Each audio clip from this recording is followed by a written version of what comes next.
Muito bem-vindo ao último dia do FutureCon Digital Summit, este evento que faz parte da curadoria do FutureCon, que está em sua 22ª edição e este ano será realizado de 27 a 29 de outubro no São Paulo Expo. Já marca na sua agenda, reunindo ali os principais líderes de tecnologia e gestão, não só do Brasil, mas também da América Latina.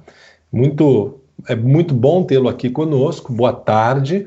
O FutureCon Digital Summit ele traz um pouco desse conteúdo lá do evento físico aqui para o mundo digital, neste formato.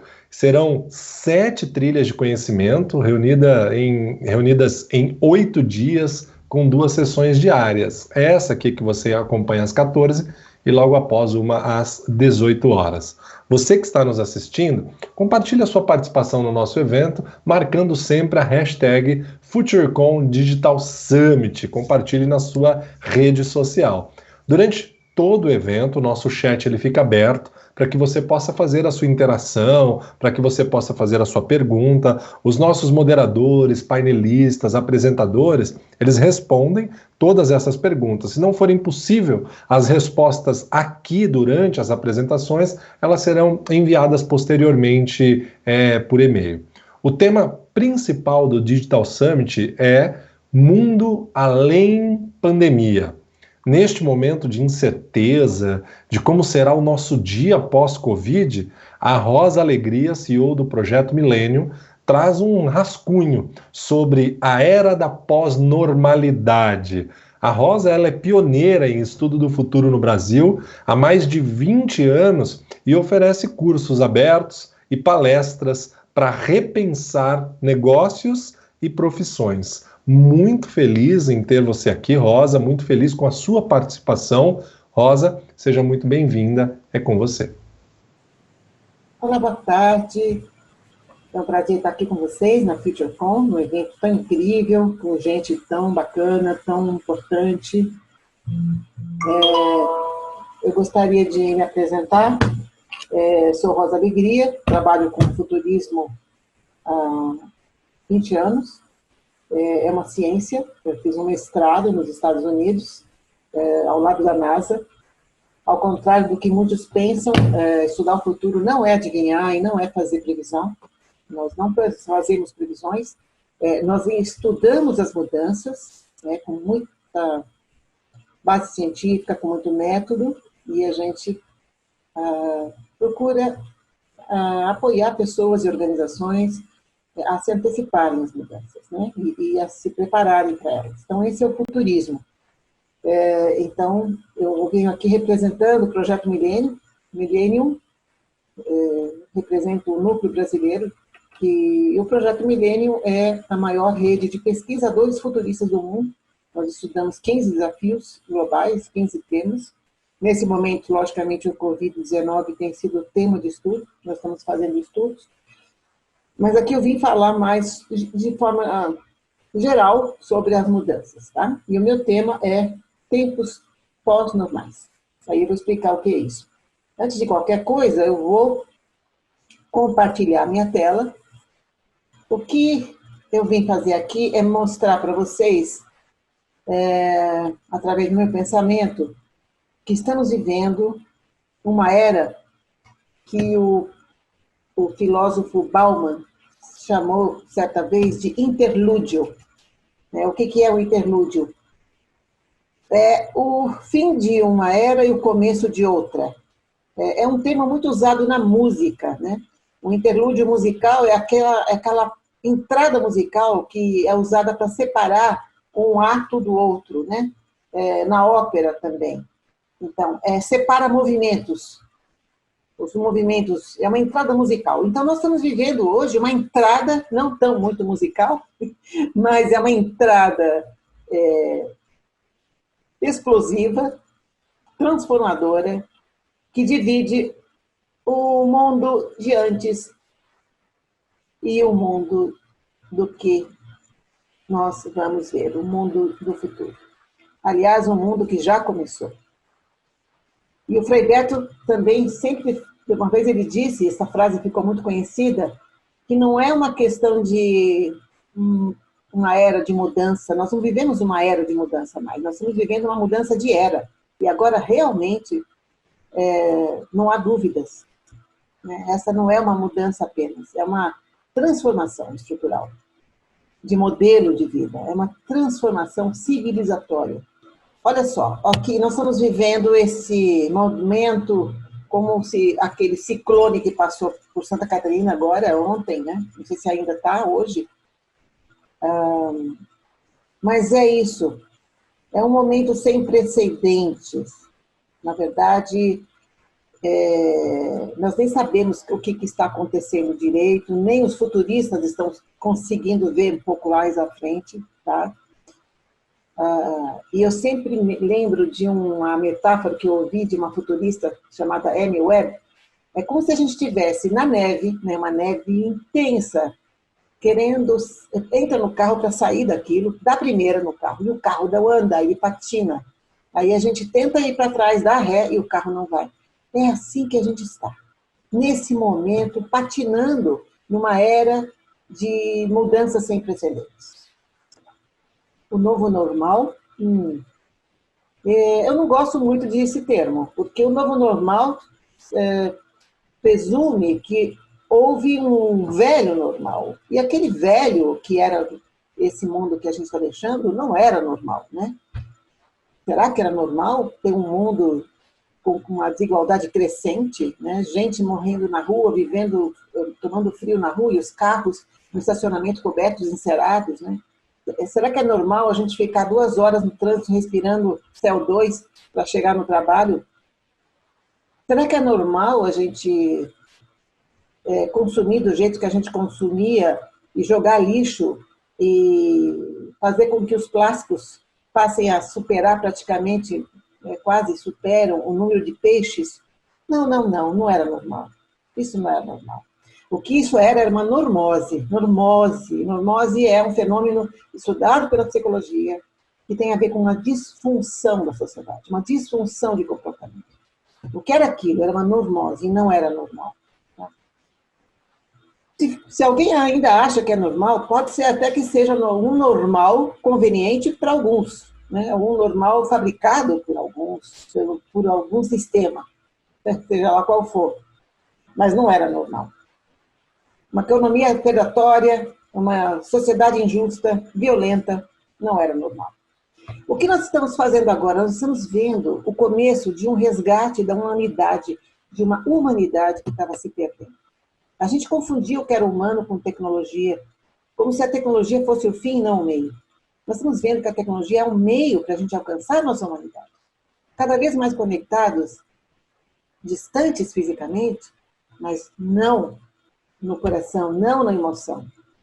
Nós estamos hoje, através do online, fortalecendo muitas relações, resgatando muitas amizades, aprofundando a nossa conversa, sendo mais autênticos, cada um na sua casa, mostrando como é, na verdade como é, sem artifícios.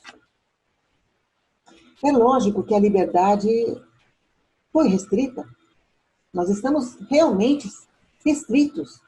E isso não é fácil. Não é fácil. A gente não pode ir e vir aonde a gente quer. A gente não pode abraçar quem a gente quer. A gente não pode se divertir como a gente queria. Então, a gente também não pode fazer coisas que não eram legais a gente fazer.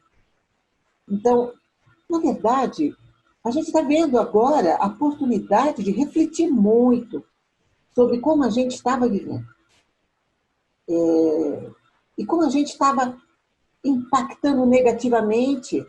Imagina que esse vírus, ele veio impactar o ser humano. Ele não está prejudicando planta, não está prejudicando bicho, não está prejudicando nada, a não ser o ser humano.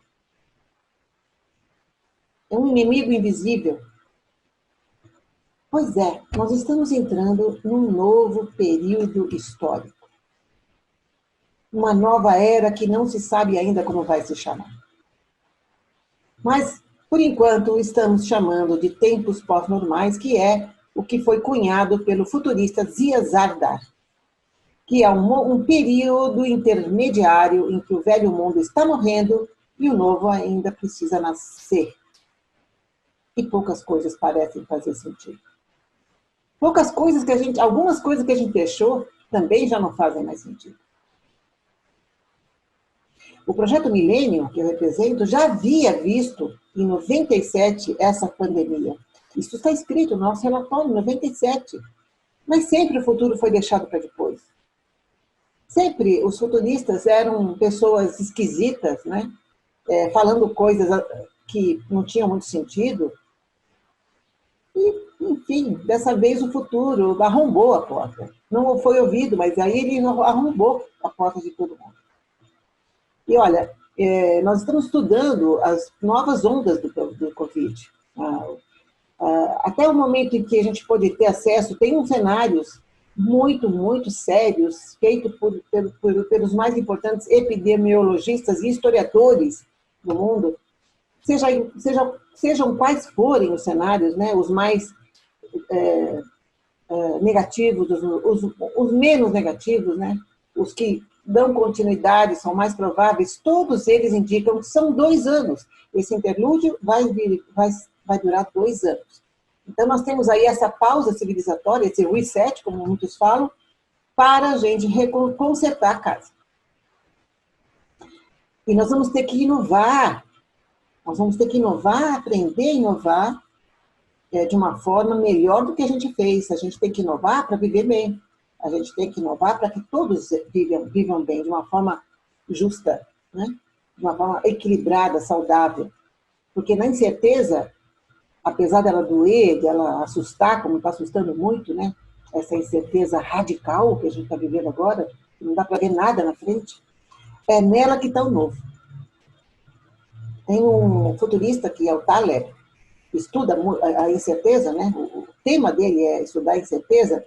Ele diz que alguns sistemas se beneficiam desses impactos bruscos que acontecem, que crescem, que frutificam, que prosperam, quando estão expostas à volatilidade, né? Ao acaso, ao caos, à desordem, a esse estresse. Existem sistemas que se favorecem disso. É como se apreciassem a aventura da vida, de transformar a vida, né? De transformar tudo. É como se tirassem proveito do risco e também da incerteza. Na verdade, essa volatilidade, né? Esse tempo incerto, ele tem tudo para fortalecer. Ele nos fortalece, para que a gente crie resiliência. Não há como a gente evitar isso, né? Como a gente pode distinguir esse período da história com outros? Olha, existem muitas comparações, né? Com a gripe espanhola, até com a grande crise financeira de 29, mas essa crise ela tem proporções maiores, porque o mundo nunca esteve tão unido, tão global, tão conectado. Então, toma proporções maiores até do que a própria crise de 29. Nunca houve uma transformação dessa. E é um privilégio, parece estranho dizer, mas é um privilégio podermos estar vivendo nessa era. Porque lá na frente a gente vai ver que terá valido a pena. É uma mudança de era, é um privilégio mudar, a gente viver essa mudança de era com nossos filhos, com nossos netos, com nossos amigos. Porque a mudança cada vez mais acelera. O futuro estava chegando, agora ele arrombou, como eu disse, ele arrombou a nossa porta. Ele estava perto e agora ele arrombou. E tem tanta coisa boa acontecendo. Países mudando o sistema econômico, a Holanda está mudando o modelo econômico totalmente, profundamente. O capitalismo sendo revisto até pelo Financial Times, pelos sistemas econômicos, pelo Fórum Econômico Mundial, né? Indústrias fabricando produtos que não fazem parte da sua linha para ajudar a sociedade, concorrentes se unindo para colaborar em nome da sociedade, né? Em nome de uma solução para essa pandemia. Os relacionamentos à distância sendo cada vez mais profundos. Pessoas que estão pensando em consumir menos, em descartar menos, em doar coisas que estão sobrando. maior preocupação com saúde, com higiene, com hábitos mais saudáveis, mais sustentáveis. O ar puro, o céu azul que a gente está vendo agora, com mais facilidade, olhando para a janela, como a gente destruiu, como a gente sujou a natureza. A nossa prontidão para o futuro está mudando. Nós estamos cada vez mais cientes de que o futuro é o tempo mais importante da nossa vida, porque é o que virá. E aí a mudança, né? Ela mudou. A mudança não é mais aquela mudança de antes. Cada época histórica via mudança de uma forma diferente, né? Por exemplo, no século XVIII, o mantra era o progresso. Tudo aquilo que era progresso científico, avanço científico, tecnológico, era a mudança, né? No século XIX, a mudança muito se assemelhou ou se colou na teoria do Darwin, teoria da evolução, e no século XX, o pós-guerra, o crescimento, industrialização. Aí a gente chegou no mundo em que não há mais lugar para descarte, o consumo chegou num nível doentio. Esse foi o mantra do século XX, estamos onde estamos por isso.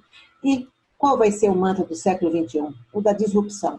Mas a disrupção, que seja uma disrupção não sem sentido, é uma disrupção que faça sentido para o conceito do mundo, para a solução, para a resposta criativa que nós precisamos ter para mudar a nossa forma de viver e melhor.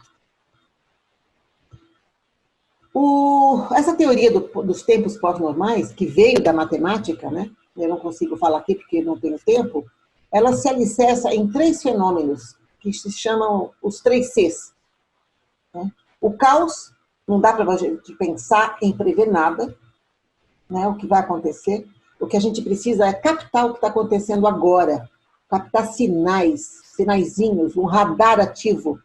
A sua empresa, a sua capacidade individual de mudar, depende muito de captar esses sinais. A complexidade é olhar o mundo de uma forma interligada. Tudo tem a ver com tudo. A natureza com o governo com a economia, a sociedade, a cultura, a interligação dos sistemas. É muito importante essa complexidade ser entendida com outro olhar, que é o olhar sistêmico. E a contradição. Quantas contradições a gente está vivendo hoje? Né? E para a gente poder conviver com elas, a gente tem que olhar com muita sutileza para compreender, tentar compreender com intuição, acessar habilidades que a gente não estava acessando lá atrás. Tá? E aí veio esse que a gente chama de acelerador de mudanças, ou acelerador de futuros. O reset civilizatório. Né?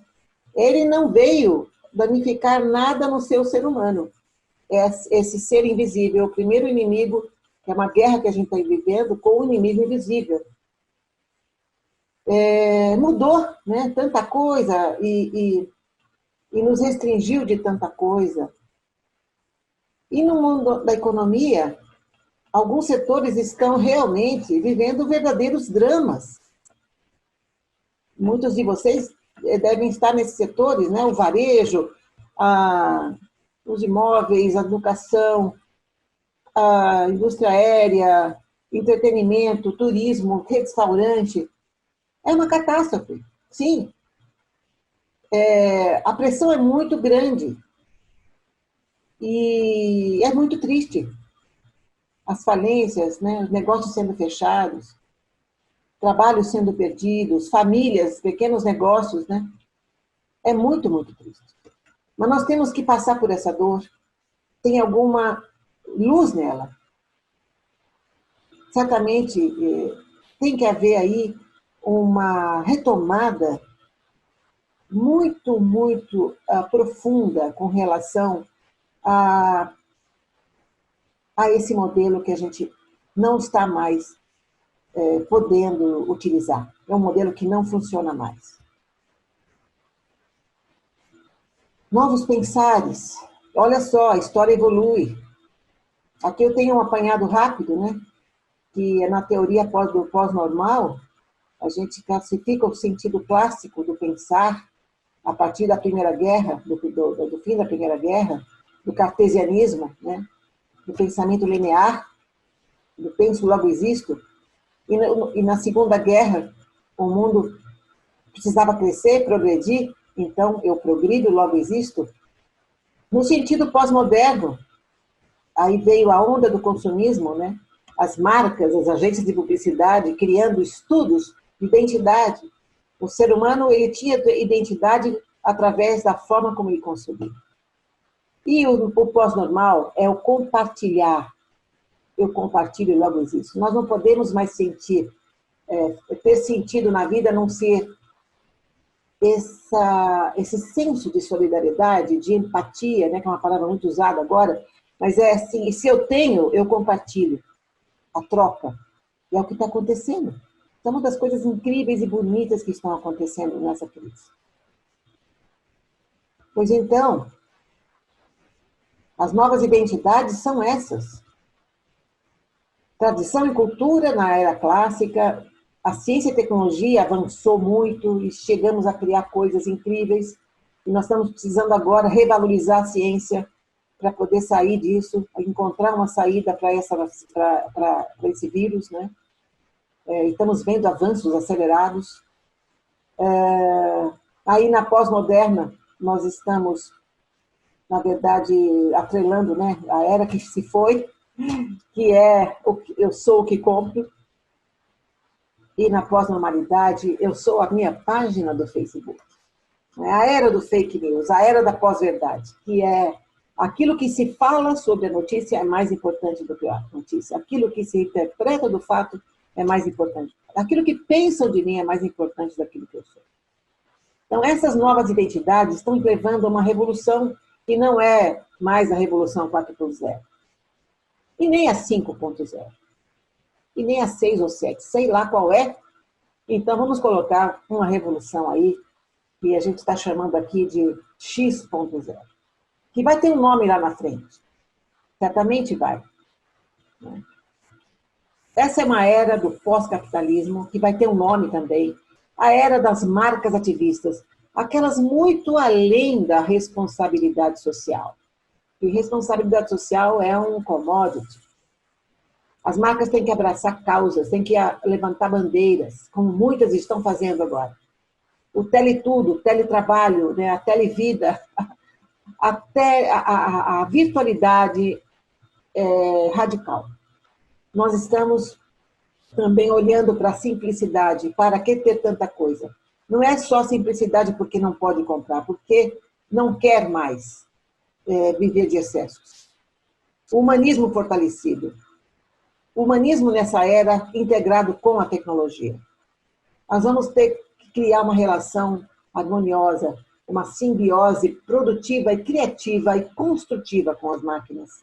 As máquinas não podem nos vencer, como estavam vencendo, né, nesse mundo que está indo embora. E o Holoceno, que é a versão X.0 do Antropoceno. O Antropoceno, que é considerado, para quem não sabe, um fenômeno geológico que define, por evidências científicas, que quem provocou a destruição do meio ambiente e quem é o causador de todos esses fenômenos climáticos é o ser humano. A partir do Antropoceno, nós estamos agora com uma nova consciência, a caminho desse Holoceno, que é a integração maravilhosa do ser humano com a vida, com a terra, com a natureza, com todos os sistemas. A integração radical de tudo. E nós temos que aprender a lidar com a mudança cada vez mais, porque é o futuro que vem. E aqui nunca o futuro invadiu dessa forma as nossas vidas, como esse Covid-19. E é uma mudança radical, é uma mudança transformadora. E essa mudança, entre as mudanças, a mais profunda, a mais decisiva para a nossa história que virá, e quando os nossos sucessores, lá em 2100, que eles vão chegar lá, essas crianças, lá em 2100, olharem para trás e olharem, nossa, eles não tinham sentido aquela vida. Como é que eles foram capazes de fazer aquilo em 2020?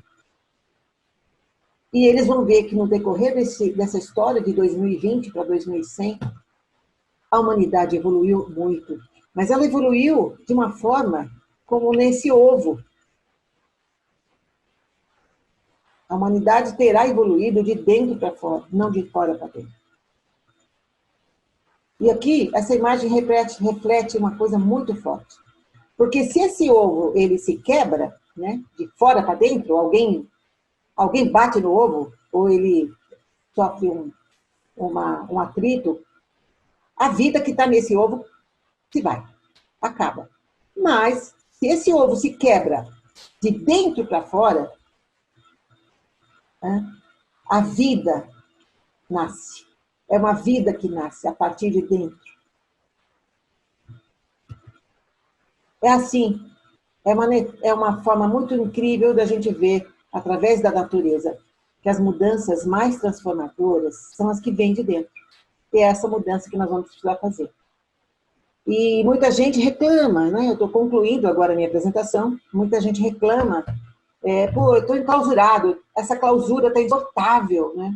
Ok, pode ser uma clausura, claro, existem restrições, mas se a gente vê de uma outra forma, que em vez de clausura, é um casulo, as palavras são muito parecidas, é um casulo, que é onde a lagarta se transforma em borboleta. Nesse casulo, ela rompe com os seus sistemas vitais, celulares, e segundo a biologia, existe muita dor nisso, e ela se transforma numa borboleta. Então, vamos considerar essa clausura também um casulo para a gente se transformar e fazer com que a gente se transforme em borboletas, né? Borboletas nessa nova era. Borboletas protagonistas de um futuro que a gente deseja. E, sem querer dar receita de bem viver, mas eu gostaria de trazer aqui 4 caminhos que eu considero fundamentais para a gente poder fazer essa travessia com menos dor, com menos angústia, com menos perda, que é através da resiliência, a capacidade de você se adaptar a essas mudanças, a proatividade, que é a nossa capacidade de criar futuros, de se antecipar, de criar um novo. E para isso tem que ter coragem, mesmo que a gente fracasse, mesmo que a gente tenha medo de ser criticado, vamos criar sim. Se ninguém fez, vamos fazer. Vamos tentar. Se não der, a gente tenta de novo. E por fim, a esperança, que para mim é o combustível que faz a gente caminhar para frente, através da nossa imaginação. Foi um prazer enorme falar com vocês e aproveitem bastante a conferência. Aqui deixo os meus contatos e agradeço a todos pela atenção. Deixo agora com o Luciano o andamento do evento. Muito obrigada. Até já.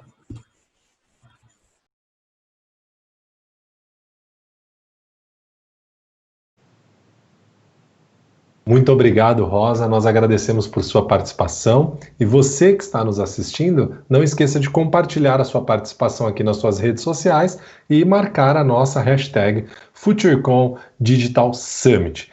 Nós entraremos agora no painel e durante todo o painel o chat continua aberto para a sua interação, para os seus questionamentos e claro que a sua pergunta ela será respondida ou aqui dentro do nosso tempo hábil ou posteriormente no seu e-mail. Com a pandemia, houve uma adoção exponencial de tecnologia e uma necessidade de repensar modelos de negócios para atender o consumidor cidadão nesses últimos meses. Nós diríamos que os diversos segmentos da economia evoluíram 3 anos em 3 meses. Mas será que essas mudanças permanecerão no pós-pandemia? O que esperar de 2022? Nossos convidados trarão suas visões nos âmbitos da saúde, educação, social e econômico. Estão aqui reunidos para debater este tema Dr. Carlos Henrique Costa Ribeiro, ele que é chefe da Divisão Acadêmica de Engenharia da Computação do ITA, Carlos Melles, presidente do SEBRAE, Luiz Cabral, vice-presidente para América Latina e Caribe da CSG International, Sidney Kleiner, presidente da Sociedade Beneficente Israelita Brasileira Albert Einstein. Todos eles serão moderados pela Letícia Toledo, repórter especial da InfoMoney. Sejam todos muito bem-vindos. Esse conteúdo ele é patrocinado pela CSG International e você acompanha agora o vídeo promocional.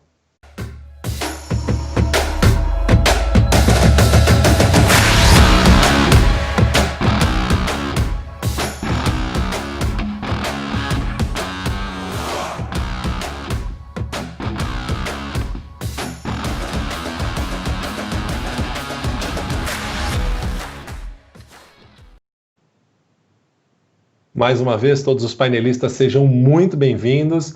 Letícia, é contigo. Obrigada, Luciano. Obrigada aí, Luciano, que é xará de sobrenome, né? Obrigada também a FutureCon aí pelo convite para mediar esse painel. Bom, a gente já vai começar aqui respondendo as principais questões aí sobre transformação digital nos diferentes setores da sociedade.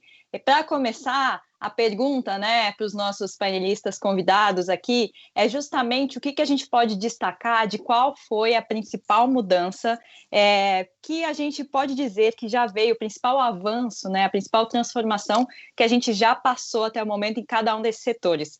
Queria começar aí por um dos setores que tem sido aí, estado à frente nessa transformação, obviamente, o segmento de saúde. Dr. Sidney, o que a gente pode dizer aí, boa tarde, de mudanças que o setor de saúde já passou diante da pandemia atual? Acho que seu microfone está no mudo. Agora sim.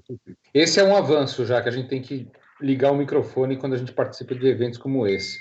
Mas, assim como a gente foi anunciado, eu queria agradecer à FutureCon, a organização, pelo gentil convite de fazer parte desse painel. Mas eu tenho falado, quando solicitado, que a pandemia ela acabou sendo uma grande lente de aumento para o setor da saúde, daquilo que é muito ruim, ineficaz e ineficiência, mas também daquilo que é bom. E tendo uma base histórica da Sociedade Beneficente Israelita Brasileira Albert Einstein, o Hospital Albert Einstein, ele é uma sociedade filantrópica que tinha em sua missão a retribuição com saúde à sociedade maior brasileira. E o sistema de saúde já nos impunha vários desafios de acessibilidade maior da população, desafios relacionados à prática assistencial, à redução de desperdício, a uma gestão coordenada dos recursos da saúde, a reiteração por um melhor financiamento da saúde para que a população brasileira tivesse acesso. E a pandemia ela acaba demonstrando, de fato, que essas ineficiências elas aparecem de um modo mais escancarado.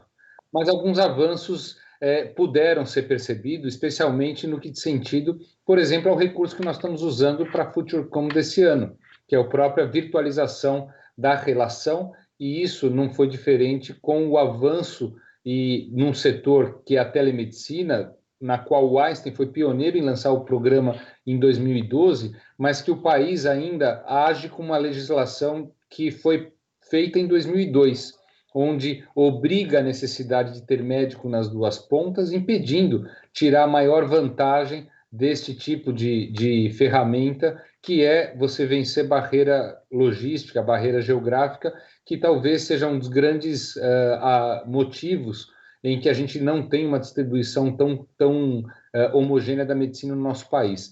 E com o decreto, mesmo que temporário, da utilização da telemedicina, nós pudemos chegar em outros estados, em outras UTIs, para dar assessoria, fazer capacitação, o ensino. E aí o meu colega aí de painel vai poder falar um pouco mais de educação, mas mesmo a capacitação profissional através de ferramentas à distância, ela pode ser feita, especialmente em terapia intensiva.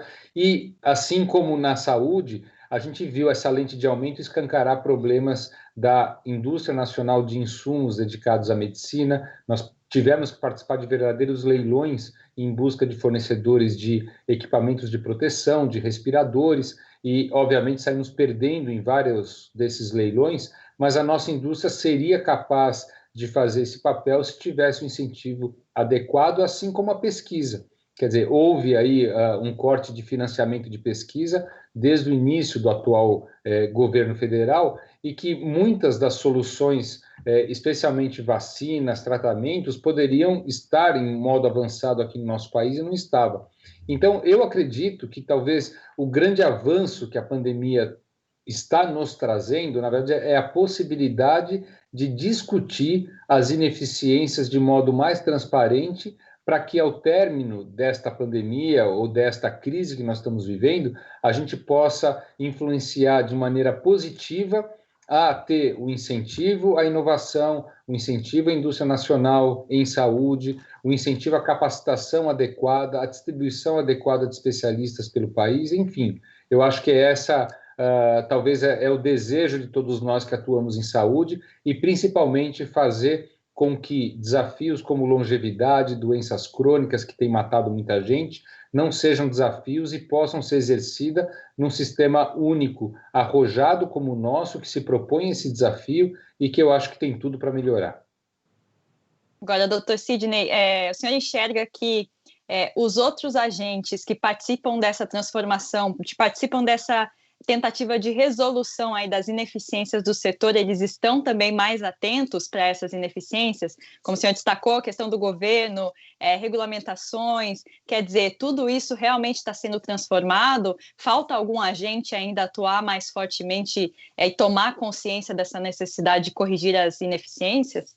Falta especialmente um pulso de comando, né? Para quando a gente fala de gestão de saúde, a gente precisa de uma liderança que faça cumprir a Constituição nas 3 esferas, municipal, estadual e federal, mas principalmente o Brasil é um país que as pessoas muitas vezes excedem aquilo que elas fazem por uma paixão. Então, quando a gente fala de startups que se juntaram para fazer soluções, para trazer modelos de assistência à saúde da forma como foi aqui, a nossa incubadora de startups aqui, a primeira incubadora em saúde do país, ela passou durante a pandemia de 40 startups para 50 incubadas aqui, muitas delas se uniram para gerar devices. Porém, o que eu acredito é que talvez a própria população aprenderá com a pandemia e na sua forma de influência, de pressionar, especialmente uma liderança política para isso, eu acho que vai ser um grande caminho para que,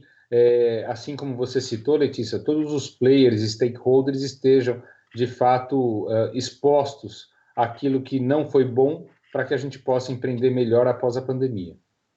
Tá certo. Bom, eu queria passar a mesma pergunta inicial que eu fiz agora para o Carlos Melles, do Sebrae, para entender qual foi a principal mudança, transformação que essa pandemia trouxe até agora para o setor de empreendedorismo, né, para o segmento empresário do país de negócios. Acho que também o microfone só, a gente precisa nesse meio online lembrar sempre de ativá-lo. Vamos ver se a gente consegue agora ouvir o Carlos. Agora sim. Abriu. Perfeito. O Sidney colocou bem, já devia estar naturalmente aberto. Mas eu queria primeiro agradecer o convite para participar, Letícia, com vocês, desse encontro, desse debate. Agradecer muito a companhia do Carlos Henrique, nosso ITA, nós do Sidney, que tem contribuído, o nosso Hospital Alberto Einstein, nessa pandemia tem feito um trabalho diferenciado, nos dado conforto, segurança, ao Luiz Cabral também, de estarmos juntos aqui nesse encontro, mas eu me achava uma pessoa moderna, viu? Eu quero confessar isso a vocês. E eu, quando me formei em 1972, eu queria ser um cientista, queria ser um pesquisador. E fui do time que fundou a Embrapa, a Empresa Brasileira de Pesquisa Agropecuária. Comecei lá atrás no PIPAENG, Programa Integrado de Pesquisa de Minas Gerais. E E aí nós aprendemos todos o valor da ciência, da tecnologia, o valor do conhecimento. Nós não usamos como queríamos usar a Embrapa até praticamente 1990. Não tinha ambiente para os agricultores utilizarem a tecnologia disponível.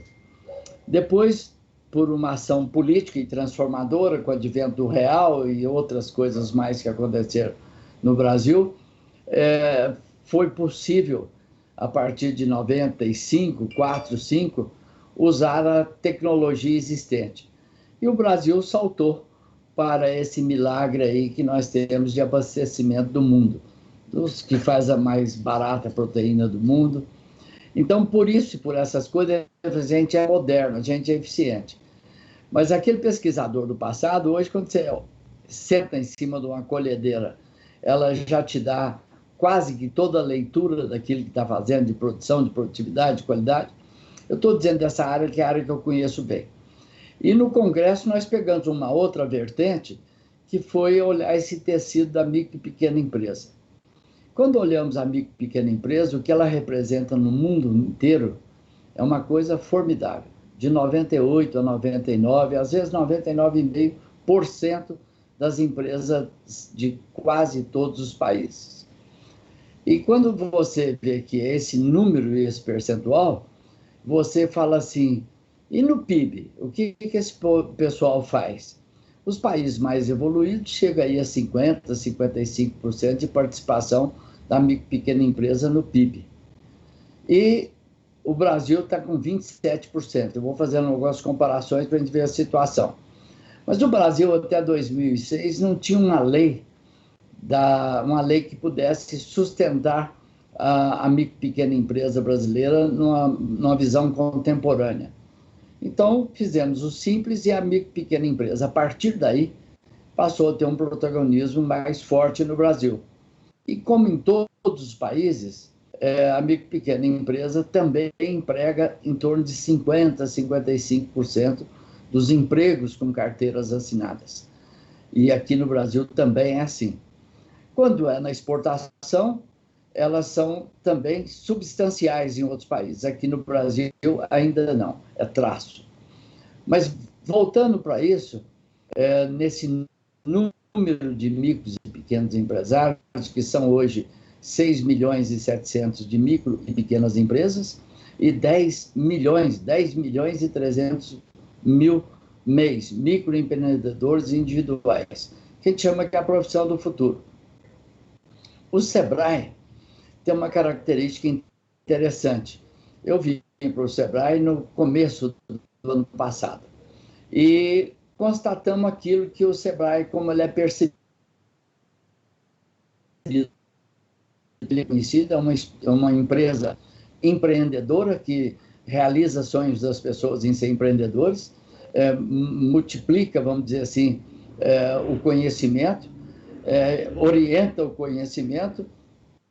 E por isso, lá quando a lei foi instituída para cá, nós somos hoje de 2,5 milhões de brasileiros, praticamente 18 milhões de micro e pequenos empresários.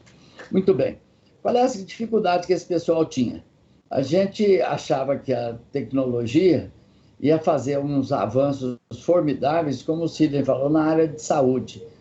Você vê hoje, como nós vemos aí, o avanço da medicina, você está fazendo cirurgias em pessoas com outros países, cientistas de outros países participando, você transportar a ciência e a tecnologia para os mais remotos lugares, isso não tem preço. Isso é uma coisa formidável. E também, aproveitando esse negócio, nós descobrimos, como estamos descobrindo no Sebrae, que o SUS pode sim ser um grande instrumento de saúde pública se nós conseguirmos fazer com que ele se aprimore cada vez mais. Mas voltando à minha pequena empresa, nós iniciamos em fevereiro de 2019 com alguns mantras, né? Convidamos a Fundação Dom Cabral, convidamos a Fundação a Manaquei e falamos, nós queremos ser modernos. E aí, o que é ser moderno? Bom, para você ser moderno, você tem 27 estados que têm os seus SEBRAES. Você tem um nacional que coordena os 27. Você tem 18 milhões de micro e pequena empresa que fatura 27% do PIB. Bom, olha, para ser contemporâneo, nós primeiro temos que atuar em rede. E o atuar em rede implica que nós vamos ter que ser digitalizados. Nós temos que ter o digital como a comunicação mais importante. E subimos um pouquinho o nível de interesse, de perspectiva, de falar, nós precisamos fazer isso porque nós queremos ser o SEBRAE que o Brasil precisa. Aí elevou todo mundo. Bom, o que é que o Brasil precisa do SEBRAE? Aí chegamos juntos e trabalhando sempre com os governos, com os ministérios, com as lideranças, governadores. A gente tem programas muito fortes nesse sentido de prefeito empreendedor, compras governamentais, SEBRAE Tech, cidade empreendedora, líder, desenvolvimento territorial de uma região.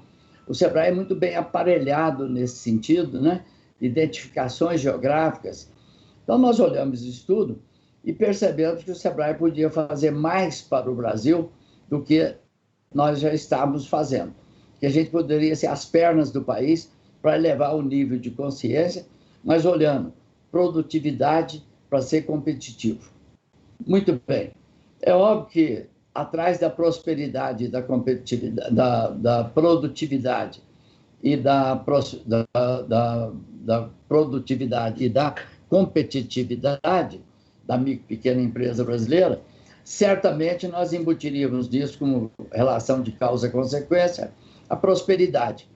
E focamos que a gente queria aumentar o PIB da micro e pequena empresa, ou a participação do PIB da micro e pequena empresa, de 27% para 40% nos próximos 10 anos. Isso dava uma projeção junto nós com a Fundação do Cabral, com essas instituições que estamos trabalhando, e com o próprio Ministério da Economia, que o país poderia crescer 4% ao ano nesse starteamento do crescimento da micro e pequena empresa. Estou fazendo esse contexto para situar a importância desse ambiente. Se fosse um sociólogo falando, um economista falando, nós estamos buscando criar isso que o Sidney colocou, criar mais líderes. A nossa saída está muito em cima do ser humano, daqueles que são líderes. Nós precisamos ter bons líderes para sermos bem liderados, líderes competentes, consistentes, e o SEBRAE tem, inclusive, uma pretensão forte de estabelecer agora, não só de líderes como um todo, mas líderes empreendedores, que a gente possa preparar essas pessoas para o futuro. Essa palestra que nós ouvimos agora, da Rose Alegria, que é maravilhosa, é estimulante, nós também estamos nesse caminho. Mas vamos falar, o que mudou? O que mudou nesses 3 meses? Olha, mudou tudo. O que nós falamos e queríamos fazer o ano passado, em termos de inclusão, de transformação digital, nesses 3 meses nós fizemos. Foi muito interessante, porque nós terminamos ontem uma rodada com os 3 presidentes de cada estado, com os presidentes do Nacional. Se pedir para enumerar 5 coisas, eles estão sempre assim, olha, não sabíamos que estávamos tão preparados para no dia 15 de abril, todo mundo em home office, fazer o forte do atendimento, que é o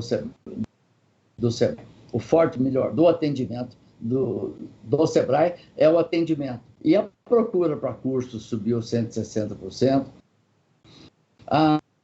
a transformação chegou a números perto de 1000%.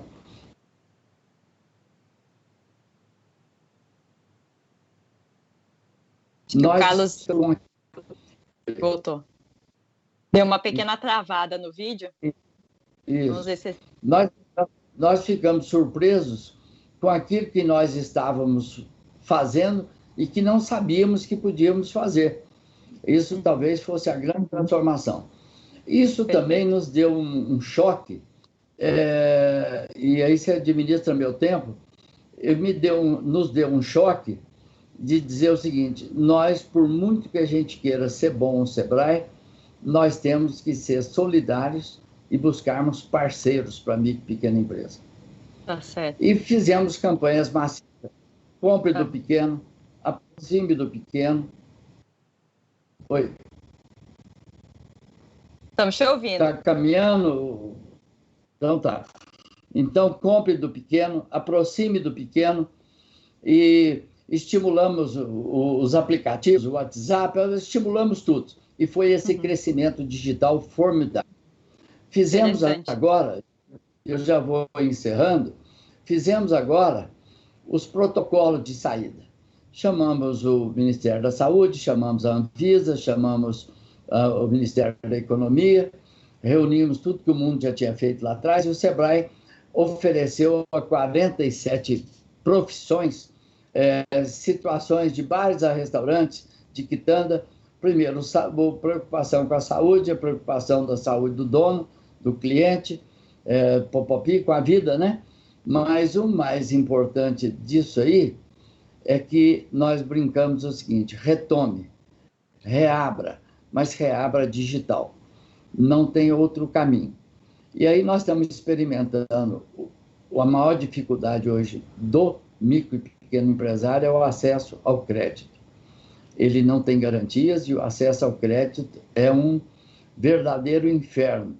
O micro e pequeno empresário não merecia isso. É mais propaganda do que resultado. Nós temos hoje 170 linhas de crédito para micro e pequena empresa, mas pouquíssimas funcionam.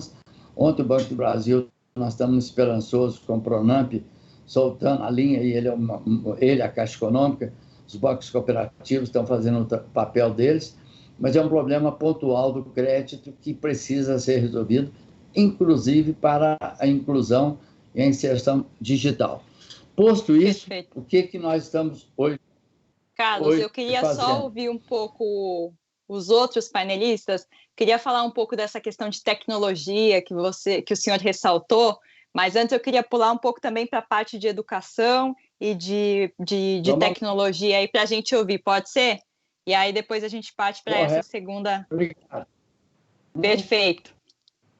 Perfeito, até porque o áudio tá um pouco, a conexão tá um pouco travada, então nesse meio tempo a gente vai recuperando para te ouvir perfeitamente. Então eu queria pular para essa, continuar com essa primeira provocação, essa primeira pergunta sobre mudanças em diferentes setores, o que a gente teve de avanço até aqui, dessa vez com o Carlos Melles, aliás, já foi, né? A gente vai falar com o Carlos Ribeiro, que é vice-reitor aí do ITA, para entender realmente qual que foi a transformação que o setor de educação tem passado, né? O que a gente pode ressaltar, Carlos, de principal aí mudança que o setor de educação teve até agora? Bom, antes de mais nada, boa tarde a todos. Prazer estar aqui participando dessa discussão, nesse novo modelo, né, que já é um avanço em si, né, a possibilidade de conduzir reuniões remotas com várias pessoas e considerar isso como atividade de rotina.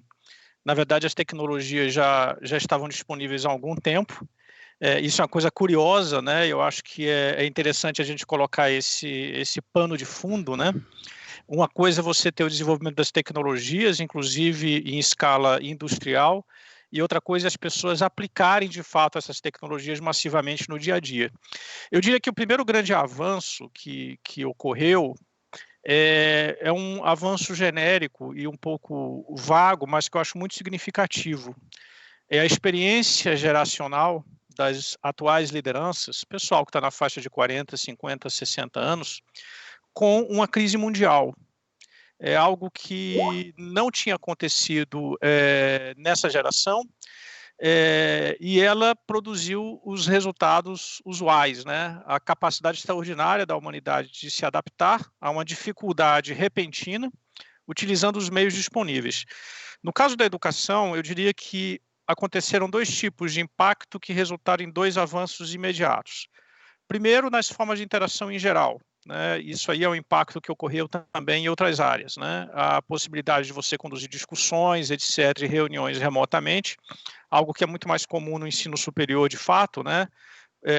através de eventos que são parte da rotina do professor, né? Participação em bancas de defesa, reuniões para discussão de projetos, muitas vezes com pessoas de locais diferentes, e eu acho que isso é ponto pacífico. Eu acho que esse novo modelo de encontro, até por uma questão de custo, vai ser a norma agora, né? Eventualmente, eu acho que ainda vão ser necessários, principalmente para foros muito grandes ou muito complexos, você ter discussões presenciais, mas para essas atividades de rotina, realmente eu acho que o avanço é claro e cristalino. No que se refere ao aspecto de ensino em si, né, quando a gente fala de modelo de negócio de educação, a gente está falando de modelo pedagógico, ou projeto pedagógico. Eu diria que é muito difícil para a gente falar em um avanço perene. Por quê? Já existiam tecnologias e processos de políticas pedagógicas ligados ao ensino à distância. Isso já é uma coisa consistente, já estudada, já praticada muito intensivamente por várias instituições, e que envolve todo um framework diferente do framework clássico do ensino presencial. O ensino à distância ele tem um propósito de oferecer educação para pessoas que não têm acesso presencial ao campus, então você tem a ideia dos polos, dos tutores, etc., e todo um conjunto de tecnologias. Do ponto de vista de ensino presencial, de uma forma geral, em todos os seus níveis, o grande avanço, eu diria, foi no know-how, na disponibilização do conhecimento e na busca do conhecimento dos professores e alunos no uso de tecnologias para disseminação de conteúdos, né? E aí, nesse sentido, a gente fala dos conteúdos clássicos, né, apostilas, material, etc., os conteúdos através de videoaulas e também nas formas de interação utilizando esses conteúdos através das ferramentas de ensino online. A experiência que a gente tem no ITA, eu acho que é uma experiência comum a muitas outras instituições, é uma experiência de adoção massiva dessas tecnologias, o professor tendo que reaprender a como dar aula usando esses instrumentos, e isso representa um avanço. Por quê?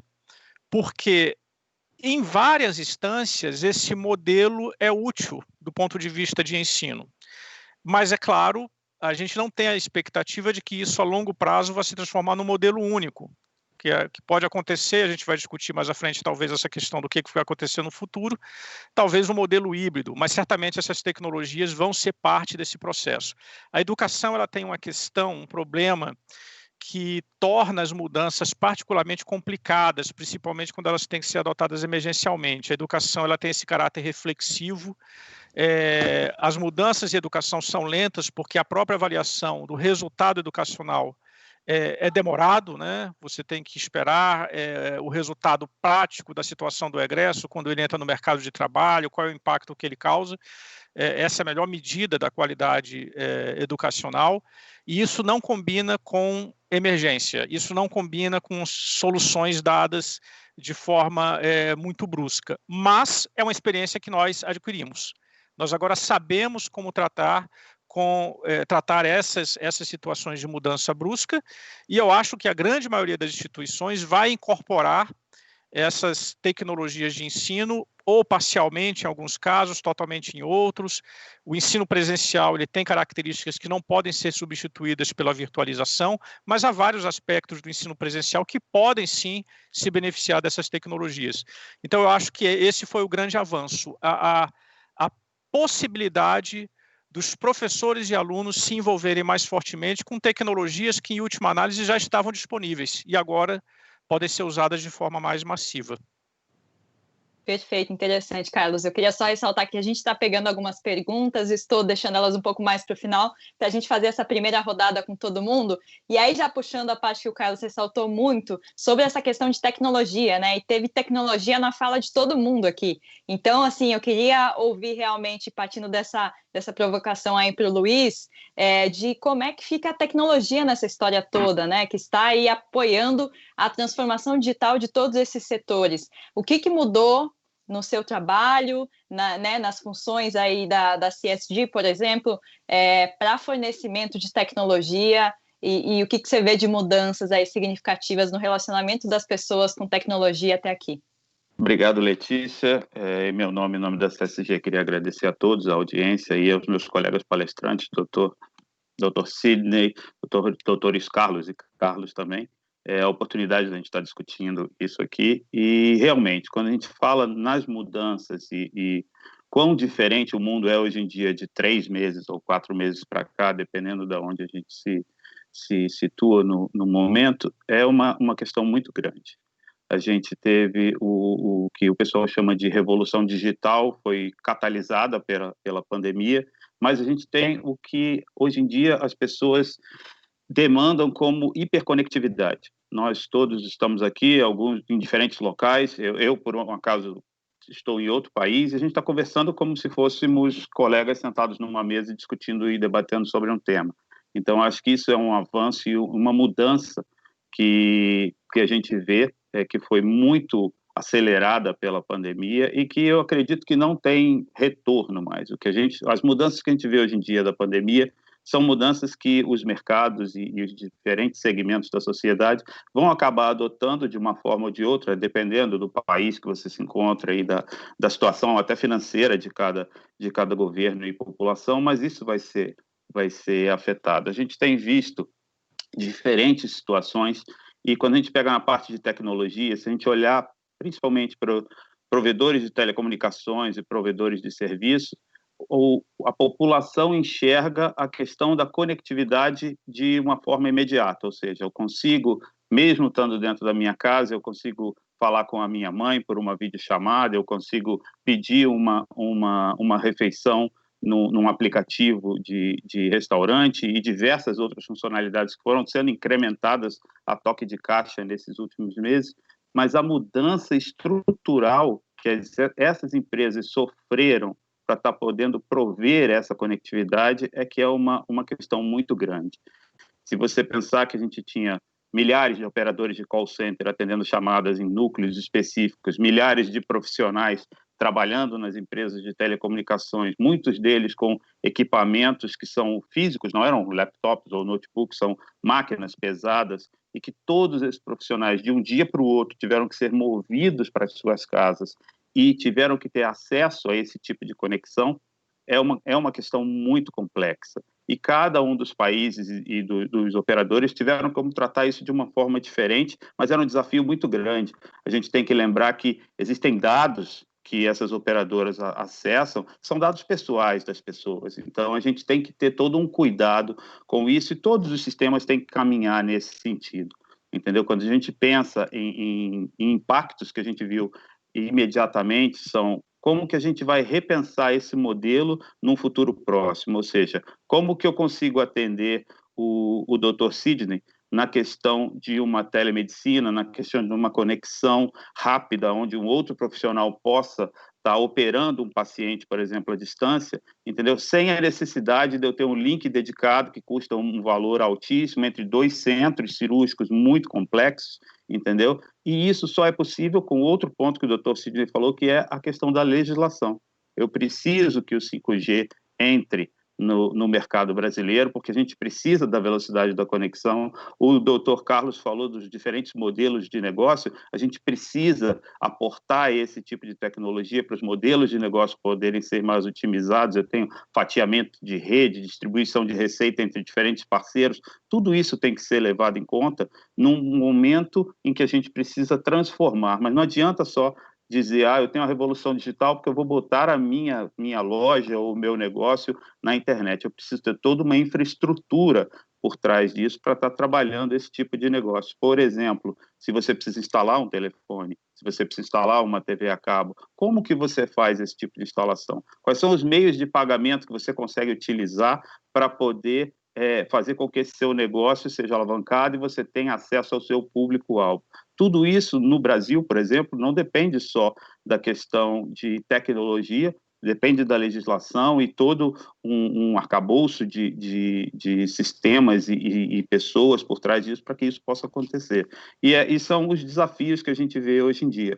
Além disso, essas empresas vão ter um desafio financeiro num momento secundário, onde a gente já vê isso em outros países, por exemplo, na América Latina. Peru, por exemplo, já não só postergou, mas parcelou o pagamento das contas das pessoas comuns em várias parcelas. A Argentina tem um plano de postergar por 6 meses, o Peru em 12 meses. Então, assim, essas empresas que estavam investindo numa evolução de tecnologia e uma questão da digitalização tiveram que parar esse investimento, revisar o modelo de negócio para poder seguir adiante. Então, acho que a grande diferença que a gente vê como consumidores finais foi a hiperconectividade, mas tem toda uma série de sistemas e modelos de negócio por trás disso para fazer com que isso aconteça.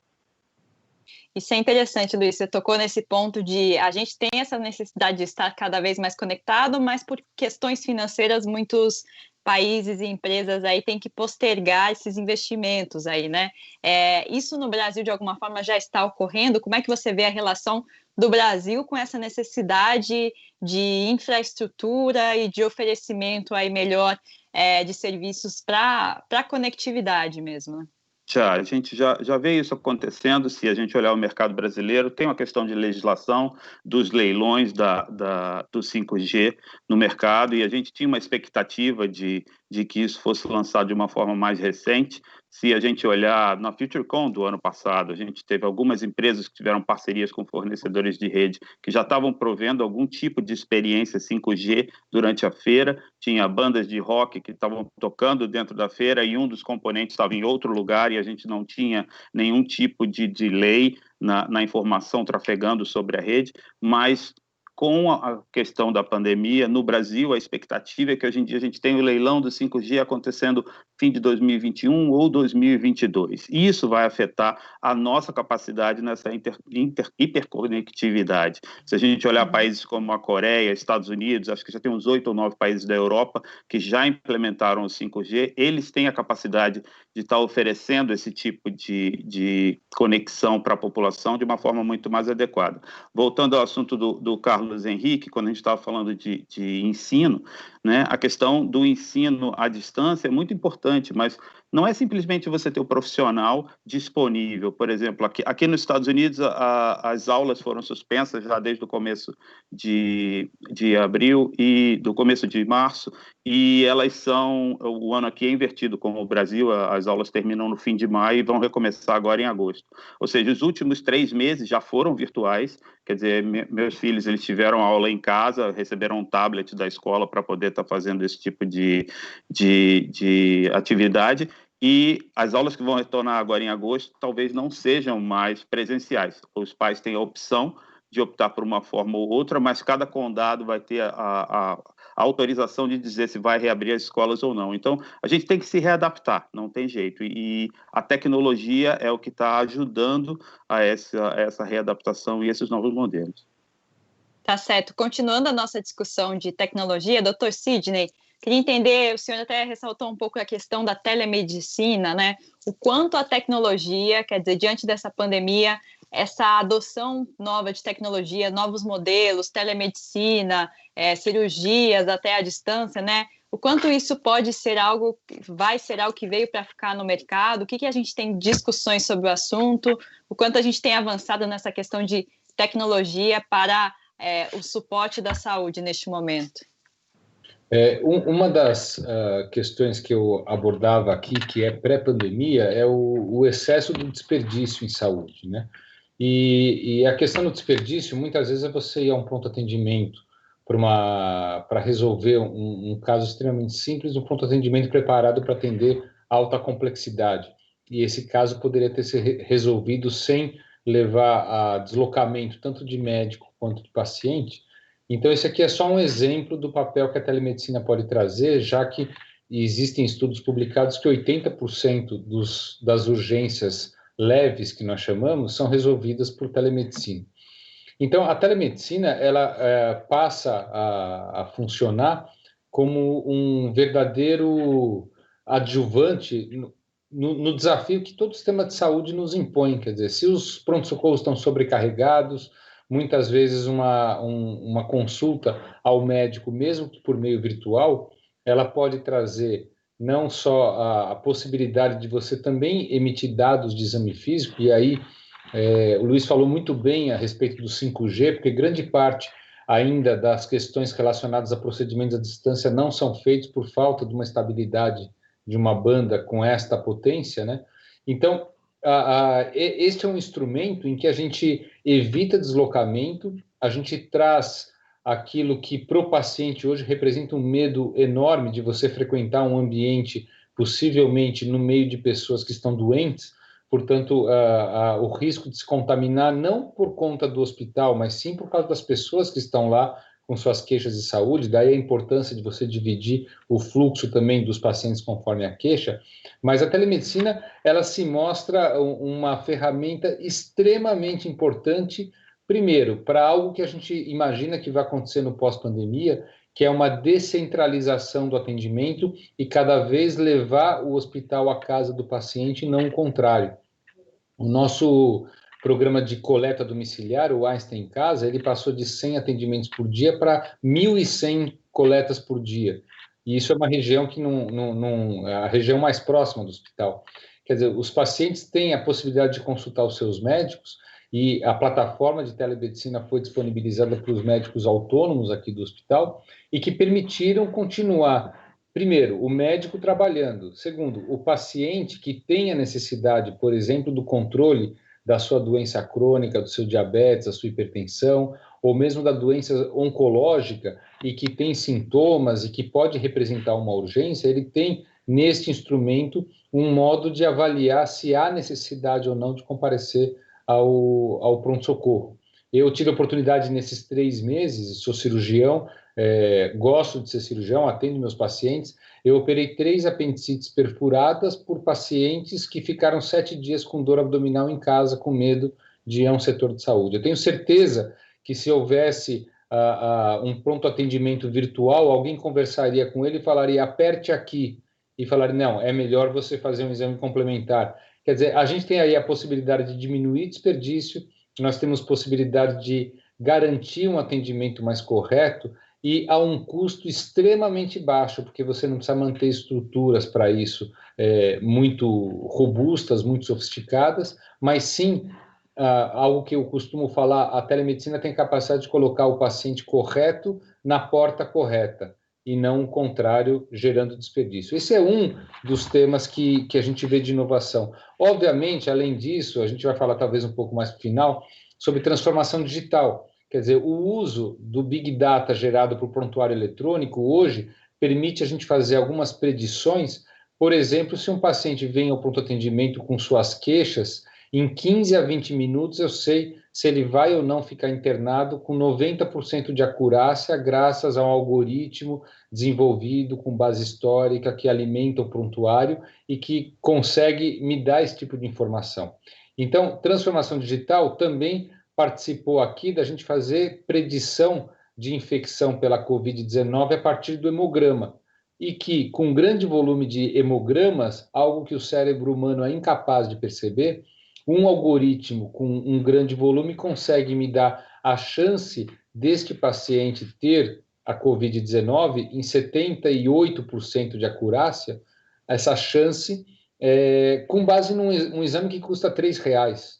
Quer dizer, isso tem a possibilidade de revolucionar demais a medicina, assim como a medicina personalizada, que é o sequenciamento genético dos pacientes, para saber que tipo de medicação agirá com melhor eficiência ou qual o diagnóstico preciso e acabar, por exemplo, na oncologia com o one size fits all, quer dizer, um tratamento é este para esta doença, não, o tratamento é este para este tipo de tumor que tem este sequenciamento genético. Então, eu vejo aí as transformações do futuro, se Deus quiser, a gente fala que a tecnologia avança e a inovação avança nas guerras. A pandemia não deixa de ser uma guerra e eu acho que a gente tem grande oportunidade de avançar por aí.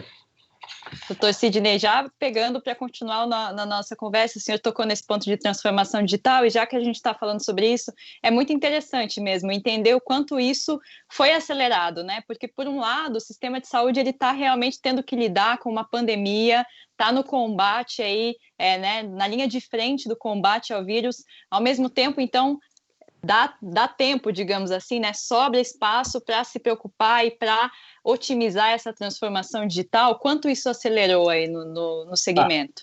Então, nós temos um setor para isso, o próprio setor de Big Data, que participou, inclusive, nas esferas governamentais, das projeções de picos de acometimento da pandemia nas diferentes cidades, diferentes municípios. Isso só foi possível com a tecnologia que permite analisar um grande volume de dados.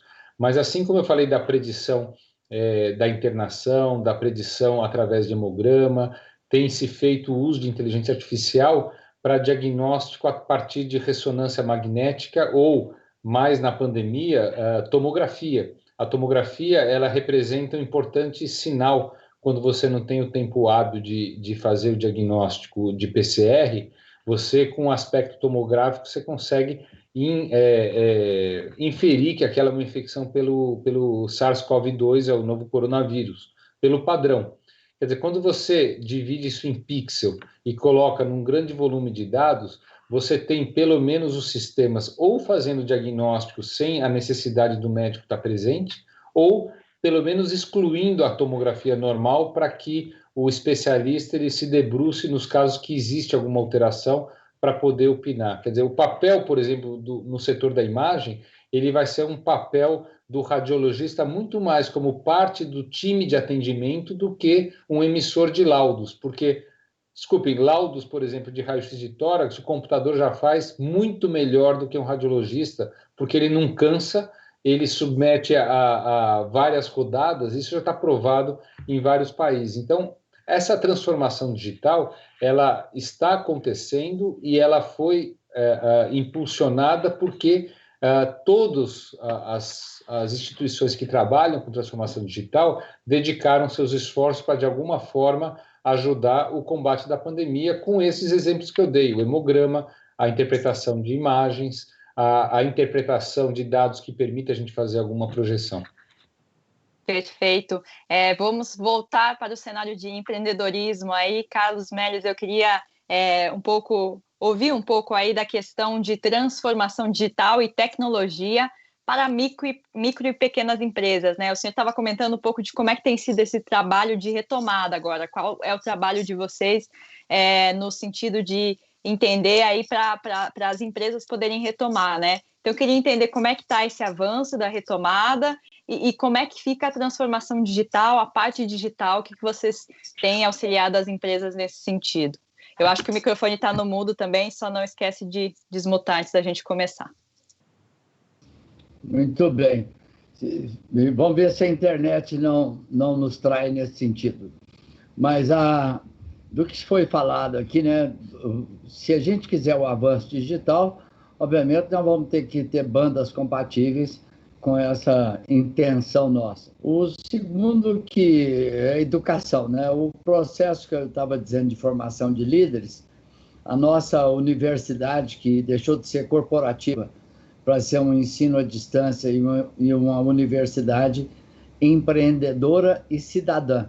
Nós estamos querendo também ver se faz uma elevação do nível de consciência, sobretudo para os líderes gestores. Mas o que nós estamos fazendo efetivamente foi que todos nós em home office das nossas casas, o atendimento do Sebrae, que era pessoal, personalizado, no sentido de ser presencial, nós multiplicamos ele de uma forma formidável através do atendimento digital. Os cursos também, como eu disse, através do atendimento digital. E nós agora, ontem, fizemos uma reunião com 2.000 colaboradores do Sebrae para que a gente abra o sistema de rede e o mais democrático possível. Gestão a mais horizontal possível e a mais democratizada possível, que só o digital vai nos proporcionar isso. É um acesso formidável. Esse assunto de redes tem 15 anos que nós começamos a perceber na agricultura, e a PEBIRUS foi um dos primeiros que abriram esse sistema de rede para a gente conviver com isso. Mas, efetivamente, o Sebrae está fazendo uma outra coisa que nós não tínhamos experiências, é o tal do marketplace, as plataformas digitais. Nós firmamos um convênio com a Magazine Luiza, que toda a micro e pequena empresa que for incluída nesse marketplace nesse canal digital, ele pode vender seus produtos todos por lá, tendo uma logística formidável, que é o que eles têm de melhor, assim como outras, como o Mercado Livre, assim como o Buscapé, ou seja, tudo aquilo que tiver interatividade comercial com o micro e pequeno empresário. E aí, quando eu vou aproveitar, quando foi falado aqui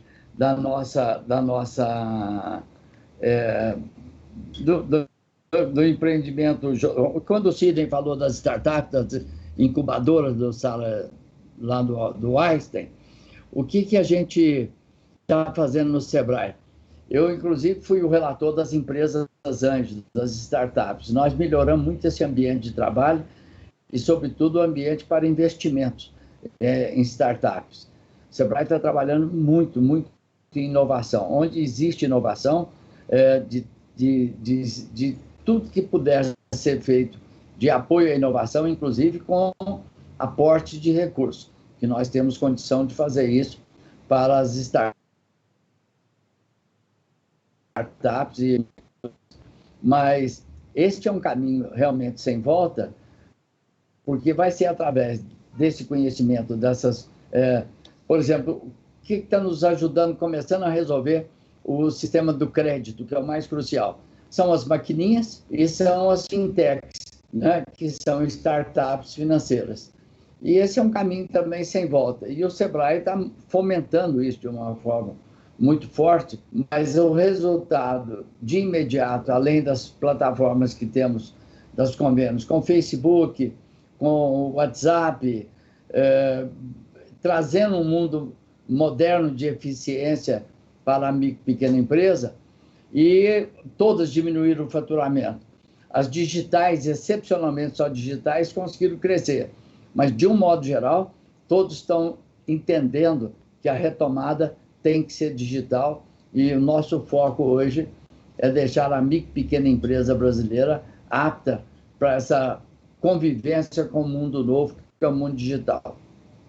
E, pelo jeito, essa questão de transformação digital, de digitalização das pequenas e médias empresas brasileiras, ela passa pela questão aí que o senhor ressaltou de parcerias com grandes companhias do país, é isso? De quem que é o papel, quem que auxilia tanto nessa transformação? Olha, a gente fica assim, como inclusive, é um novo normal, é isso ou aquilo, mas, como estava dizendo o Carlos, nosso companheiro do ITA, nós tínhamos, sim, um estoque de tecnologia e nós estávamos preguiçosos para usá-los. Não tem outra saída. E a Luísa Helena, do Magazine Luiza, que é uma empreendedora que nasceu do Sebrae, ela fala isso com muito orgulho. O nosso casamento com a rede, com o marketplace deles, é um casamento do ganha-ganha. Inclusive, os micro-empresários, do lixeiro, do engraxate, do... Oi? Não, está falhando um pouco de novo. Vamos ver se agora a gente ouve. Vamos tentar novamente. Então, vamos ver se falo mais devagar. Vamos lá, se não tiver... Mas a gente ouviu até a parte da Luísa Helena ali, tá perfeito. Então, isso. Aí, voltando então na Luísa Helena, a gente tem 10 milhões e 300 microempreendedor individual. Quase 400 profissões, 500 profissões.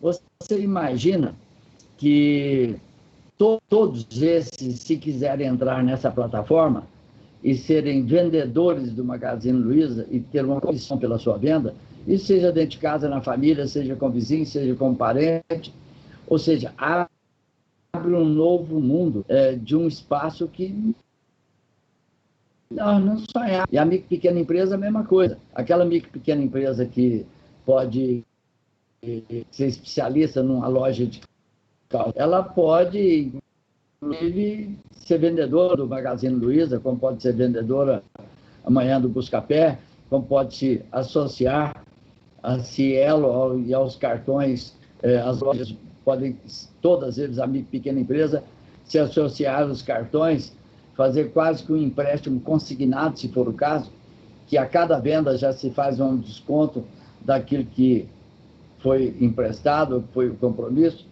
Enfim, nós estamos fazendo uma outra coisa que também ela não é nova, mas a aplicação é nova. Nós estamos pegando as empresas âncoras, como a Malve, como a Renner, como a Armazém Martins, grandes atacadistas do Brasil e fábricas que distribuem para milhões de pequenas empresas, cada um na sua área. Armazém Martins, por acaso, tem 110 mil clientes. Nós estamos buscando recurso no BNDES, já está isso uma linha pronta, para apoiar as empresas âncoras para passar para as ancoradas, que são os pequenos. E na vertente de cima, as próprias âncoras também terem o financiamento para buscar a sua matéria-prima.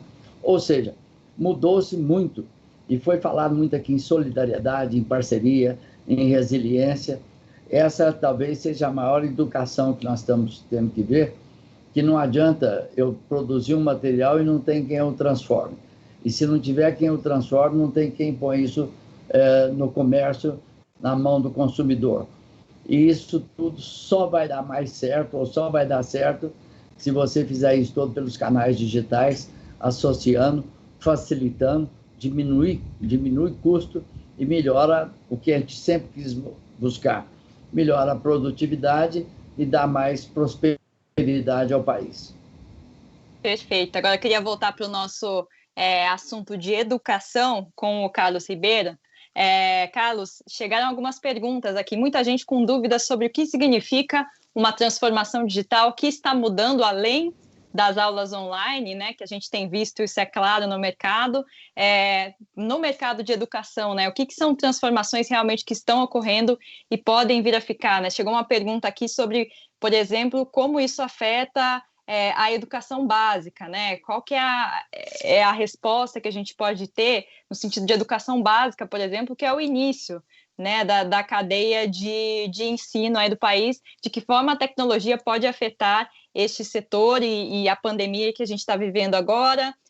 Tem a questão também chegou uma pergunta sobre, além do aspecto das aulas à distância, o que pode mudar em termos de conteúdo educativo com base nas mudanças bruscas que a gente está passando. Vai mudar também os currículos, né? Quer dizer, tem uma transformação por trás, além da aula à distância que vem ocorrendo? Vamos lá, eu vou tentar então responder essas duas perguntas. Eu não sou da área de educação básica, então trabalho na área de ensino superior, mas eu tenho algumas percepções que eu acho que são possivelmente válidas para a educação básica. Primeira questão que tem que ser colocada é uma condição de contorno, é a questão da infraestrutura, né? Um dos nossos colegas aqui já comentou isso. A infraestrutura de internet, ela tem que ser plenamente confiável para que você possa ter aplicação massiva das TICs, né, das tecnologias de informação e comunicação, porque senão vão ser sempre soluções elitistas, né? Então, por exemplo, quando a gente fala do ensino básico, a gente tem que levar em consideração que no Brasil você tem uma diversidade enorme de condições de ensino, você tem escolas públicas em regiões extremamente pobres, sem recurso, você tem também escolas públicas muito bem sucedidas em regiões extremamente pobres, por questões de governança muito bem feita. Mas é um país muito diverso, né? Então, essa é a primeira condição de contorno. A gente não vai poder adotar modelos uniformes de incorporação de tecnologias de informação e comunicação para o país inteiro. Eu acho que isso não faz sentido, principalmente no nível da educação básica. A outra questão, que é um ponto de vista um pouco mais pessoal, eu acho que o uso de tecnologias remotas na educação básica tem que ser alguma coisa feita com muita parcimônia, com muito cuidado. É uma fase de formação do indivíduo, é importante que ele tenha a convivência presencial, os conflitos, Uma coisa é você ter um grupo de adultos, como nós aqui, discutindo um tema, com pleno conhecimento de que as pessoas que estão na minha tela são pessoas que têm vidas, que têm famílias, problemas, questões, etc. Uma outra coisa é você colocar isso num circuito de crianças que estão começando a vivenciar essa experiência de socialização e de diferenciação do indivíduo. Então, eu acho que sim, a gente vai ter mudanças no processo de formação na educação básica, mas essas condições de contorno devem ser levadas em consideração. Eu não me sinto à vontade em informar ou mesmo especular sobre que tipos de mudança vão ser feitas. No contexto da educação superior, algumas experiências que a gente tem e que podem ser úteis também para a educação básica, principalmente na situação emergencial que a gente está vivendo hoje, é a atitude colaborativa dos professores na utilização das ferramentas e no aprendizado de uso de ferramentas. A gente, num período extremamente curto, de 3 meses, teve criação de salas virtuais em que os próprios professores discutiam a aplicação das metodologias de informação, as técnicas de informação e comunicação. Então, isso é um avanço interessante, porque, em geral, o professor ele trabalha com um conjunto de conceitos pré-determinados na área de ensino e é pouco afeito à mudança. Isso aí é um pouco cultural também, tem muito a ver com o próprio contexto da educação, do ensino. E essa crise produziu essa mudança comportamental, essa atitude colaborativa muito mais intensa e que está produzindo uma quantidade de conhecimentos extraordinária. Agora, a última questão que foi levantada, além das aulas à distância, que mudanças devem ocorrer do ponto de vista de projeto pedagógico, etc., currículo como grade curricular, que é o entendimento clássico que as pessoas têm, não deve mudar grande coisa, deve mudar, claro, na forma de você oferecer esse currículo e nos conjuntos de conhecimentos. Por exemplo, na área de computação, a área de inteligência artificial ganhou muita força nos últimos anos, Big Data, segurança cibernética, etc.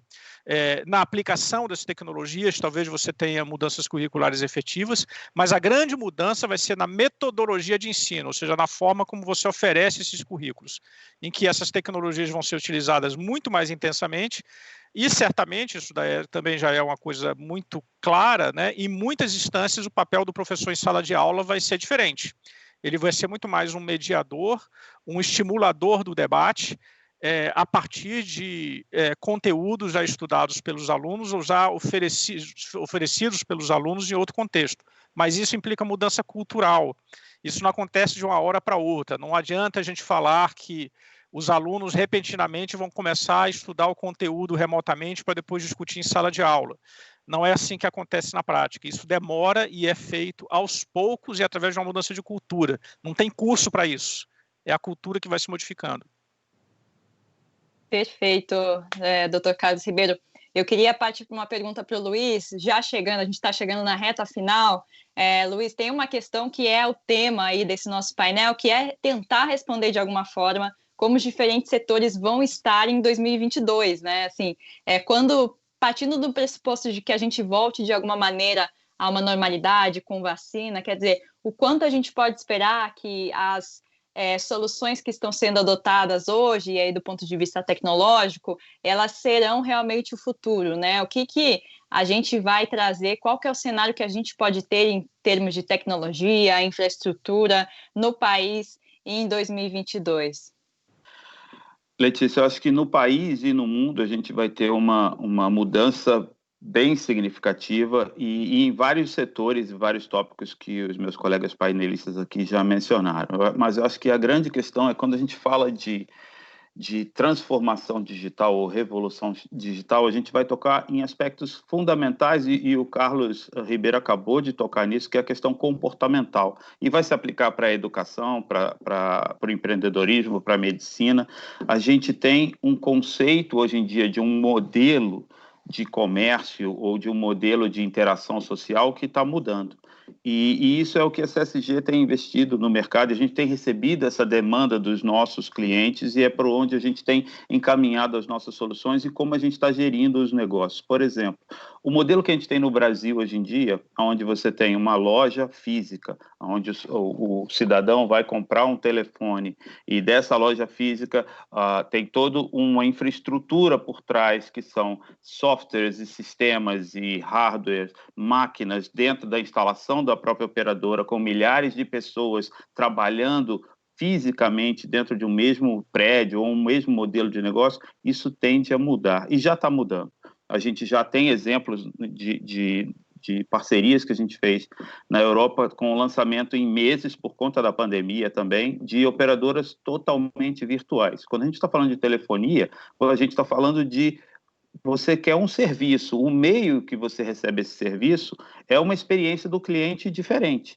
Então, se você diz que para ter um telefone você tem que ir na loja, você tem que ativar o serviço, você depende do modelo de faturamento, que é um modelo padrão daquele país ou daquele governo, você não vai ter uma transformação digital, que é uma transformação orgânica. Você tem que ter uma transformação digital completa, desde a infraestrutura até o final da cadeia desse consumidor, entendeu? Ou seja, o que acabou acontecendo na Suécia, e a gente acabou tendo que replicar esse modelo em outros lugares já, são soluções onde você consegue fazer o startup de uma operadora digital, mas já como digital do nascimento até a ponta final do cliente. Ou seja, você entra na internet, você escolhe qual é o seu telefone, você escolhe qual é o seu plano de assinatura, você recebe em casa. Se você tem um problema, você liga para uma central de atendimento, vai ter um sistema de inteligência artificial para te responder, vai ter toda a parte de data warehouse, como o Dr. Sidney falou, para fazer a análise desses dados e a gente dar uma resposta,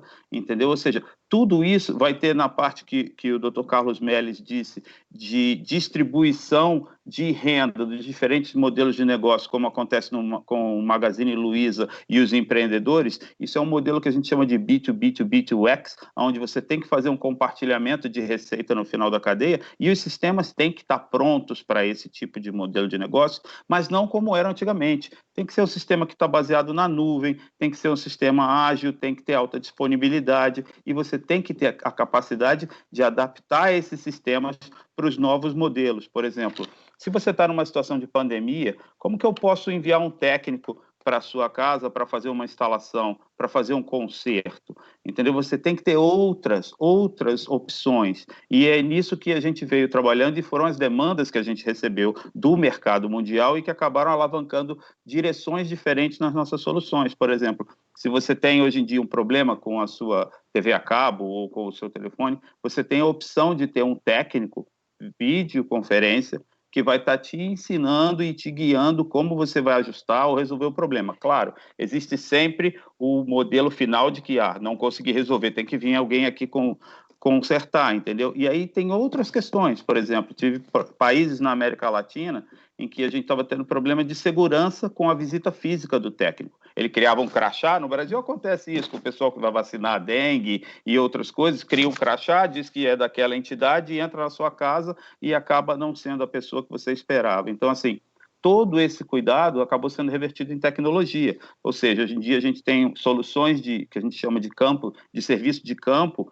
aonde você monitora quem é o profissional que vai chegar na sua casa, você vê a fotografia dele, você sabe aonde ele está, se ele chegou na sua rua, a hora que ele vai entrar na sua casa. Você pode fazer isso via telefone, via computador ou e-mail, e você consegue acompanhar isso digitalmente. Essa é a evolução que a gente está esperando, ou seja, uma evolução digital que vai mudar a forma como as pessoas interagem com as outras e com os negócios de uma forma mais digital e menos presencial. E depois disso a gente vai ter diversos outros desdobramentos. A gente prevê alguma coisa agora até o ano 2022 é muito difícil, porque se a gente estivesse falando sobre isso há 6 meses atrás, ninguém imaginaria que a gente estaria fazendo um painel da FutureCon digital aqui. A gente estaria fazendo como diversos outros que eu já participei, presenciais em São Paulo e desde a época de Florianópolis, mas é uma diferença e é uma evolução, e eu acho que a gente não vai escapar disso. O que eu vejo é, a experiência do cliente tem que ser digital de fim a fim,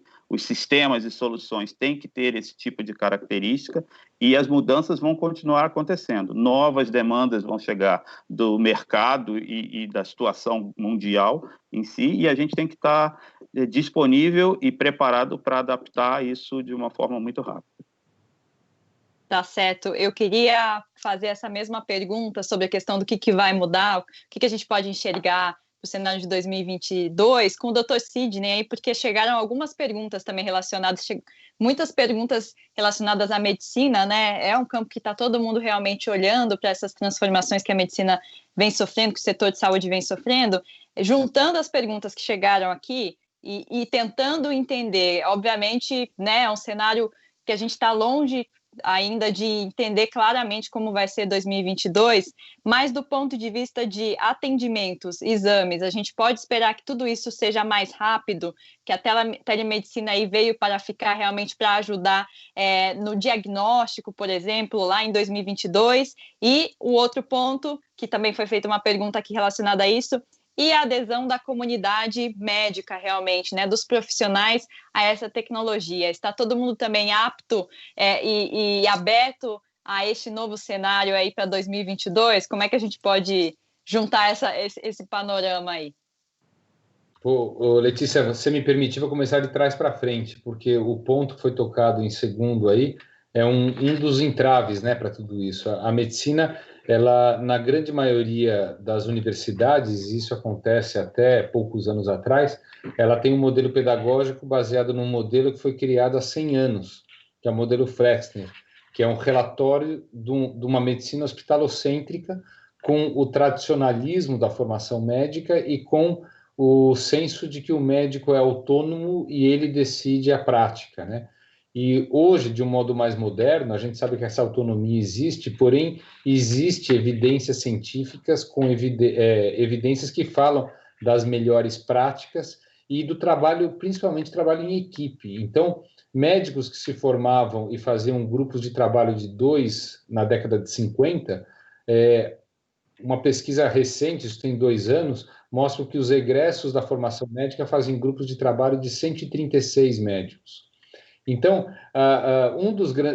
essa introdução é para dizer que um dos grandes entraves para isso é o entendimento da geração, que é a maior força de trabalho médico hoje, em entender que telemedicina, por exemplo, ao invés de prejudicar a relação médico-paciente, ela aproxima médico do paciente. Ela aproxima porque o contato ele é estabelecido de forma virtual a qualquer momento. Qual que é o problema? Hoje, só tem acesso a esse tipo de relação quem tem o seu médico no setor privado e que com ele partilha de uma relação muito próxima com o WhatsApp, por exemplo. Coisa que você não consegue escalar para a população porque existe uma legislação que não permite. Quando a telemedicina, o Conselho Federal aventou no início do ano passado uma nova resolução, quem se manifestou contrário e de uma maneira até atrasada foi os conselhos e sociedades representativas de classe, entendendo que isso ameaçava a participação mesmo de mercado do médico, como a integridade e a segurança do paciente. Está provado em todos os países que, ao contrário do que se pensa, até por métricas de litígio, a segurança está aumentada com o uso de telemedicina, desde que os dois lados entendam quais são os limites do uso da telemedicina. E também que esta relação médico-paciente, assim como nós fazemos com nossos amigos e familiares, a tecnologia nos aproxima, especialmente em situações como essa. Essa é a segunda parte da pergunta. A primeira parte, eu entendo que num futuro bem próximo, e a pandemia de novo mostrou, a gente teve a capacidade, através de uma expertise acumulada com inteligência artificial e sequenciamento genético aqui no Einstein, nos últimos 5 anos, nós conseguimos chegar a um diagnóstico do coronavírus através de sequenciamento de DNA, e foi o primeiro tipo de diagnóstico em DNA do mundo. Quer dizer, a inovação, e ela já está ficando, não é que ela vai estar presente em 2022, cada vez mais a medicina ela vai permitir que os exames sejam mais sofisticados, pautados em inteligência artificial e Big Data, que eles serão mais baratos e, principalmente, eles serão personalizados. De novo, Hoje, algumas drogas, através de farmacogenética, eu consigo saber se ela vai ter a mesma atuação num paciente ou em outro paciente. Quando eu sei que um quimioterápico não vai agir para determinado tipo de tumor, eu não sou obrigado a acabar a qualidade de vida daquele paciente com um quimioterápico cheio de efeitos colaterais que não vai trazer benefício algum. Quer dizer, a medicina ela vai entrar num grau de personalização através de sequenciamento e de genômica que vai permitir a gente ter tratamentos que no momento pode até parecer mais caro no primeiro momento, porque exigirá investimento, mas pensando na capacidade de diagnósticos mais precoces, tratamentos mais efetivos, a gente vai ter uma diminuição de desperdício.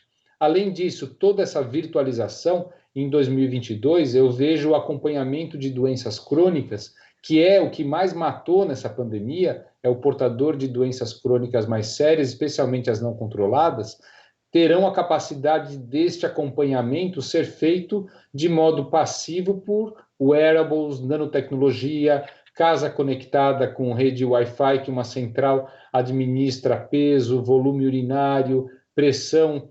Quando você coloca um dispositivo, a central com enfermagem, com médicos, fica sabendo, permitindo, no momento de uma descompensação, que você atue rapidamente sem chegar a um AVC, a um infarto, alguma coisa dessa maneira. Então, eu acho que os mecanismos virtuais vão permitir monitoramento melhor e prevenção de doenças, vão permitir informação através de aplicativos, de gadgets, de smartphones, para que nós, enquanto pacientes, podemos cuidar da nossa própria saúde, quer dizer, a gente delega também o cuidado para a saúde para quem é o portador da saúde, combate à obesidade, cessação de tabagismo, informações adequadas cada vez mais para que o médico passe um pouco daquela relação paternalista para ser, ao invés de um ditador de regras e de prescrições, ser praticamente um tutor ou um mentor da saúde que o paciente vai cuidar de si próprio. Então, eu vejo, num momento muito curto prazo, a medicina se transformar nesse caminho. Tá certo, obrigada, doutor Sidney. Eu vou fazer a mesma pergunta sobre o cenário de 2022, dessa vez para o Carlos Ribeiro, sobre como ele enxerga a educação nesse 2022. As faculdades, por exemplo, você já falou que o caminho não necessariamente é dar aula 100% online, é isso? Como é que você vê esse mercado num período mais de normalidade? Bom, a gente não consegue prever o que vai acontecer no mês que vem, né? Então fica difícil avaliar exatamente o que vem aí para um horizonte de 2 anos, 3 anos. Então isso é puramente especulativo. Mas eu acho que, reforçando até o que eu falei no começo desse debate, do ponto de vista de interação entre pessoas, para a realização de reuniões, eventos, etc., eu acho que a mudança está estabelecida e veio para ficar, né? Reuniões e discussões, principalmente numa escala menor, de poucas pessoas, vão ser feitas da forma como a gente está fazendo agora, em praticamente todas as instituições de ensino, seja universidades, escolas de ensino médio, ensino fundamental, guardadas, obviamente, as restrições, as condições de contorno ligadas à disponibilização de infraestrutura adequada. Agora, do ponto de vista do ensino em si, eu acho que para as escolas tradicionais, as escolas que utilizam o modelo presencial de ensino, vamos ter soluções mistas, né? No princípio, obviamente, seguindo os protocolos já clássicos, né, que a pandemia nos obrigou a adotar, de distanciamento, etc., mas com a combinação das práticas tradicionais com práticas de virtualização, seja na forma de exibição de conteúdos, né, uma disponibilização muito maior de conteúdos digitais e apresentação de alternativas, documentos eletrônicos, etc., seja no próprio processo de organização da atividade da sala de aula, né, através das ferramentas de apoio ao ensino. Mas reforço também o ponto importante, anexo a essa questão, existe a questão da mudança da cultura, né? Eu posso dar um exemplo clássico, né, que a gente vê ocorrer mesmo na nossa escola. A gente tem um processo de oferecimento massivo de soluções digitais. O ITA não interrompeu o seu calendário acadêmico e tá praticando o ensino à distância nesse semestre como solução emergencial. E você tem alunos que não se adaptam totalmente a essa solução.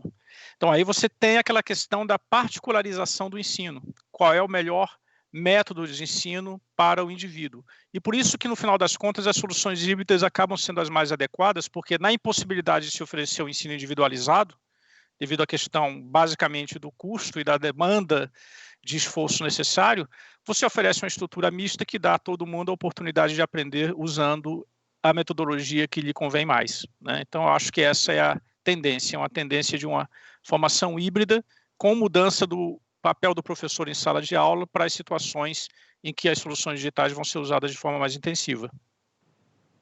Tá certo, obrigada. Agora, Carlos Melles, no caso, queria que o senhor comentasse um pouco, detalhasse um pouco da questão do Sebrae aí, né? Como é que fica, o que a gente pode prever do ambiente de empreendedorismo e negócios do país em 2022? Quer dizer, as empresas estarão mais digitalizadas, estarão mais resilientes depois de passar por uma crise como essa? Só desmutar o microfone, espero ouvir a sua resposta. Pois certamente não mais será igual e o digital vai ocupar o seu espaço. Levando sempre em consideração o que o doutor Sidney falou, o Carlos falou do ITA, sobre o aspecto da formação e depois do pós-formação. Esse aspecto de vivemos mais em conjunto, e sobretudo na medicina, acho que um dos maiores avanços vai ser nessa área da medicina. E a educação tende muito a caminhar para isso também. Haja visto, se olhar os 15 últimos anos do ensino à distância. O comércio ele vai ser muito impactado. O comércio e os serviços.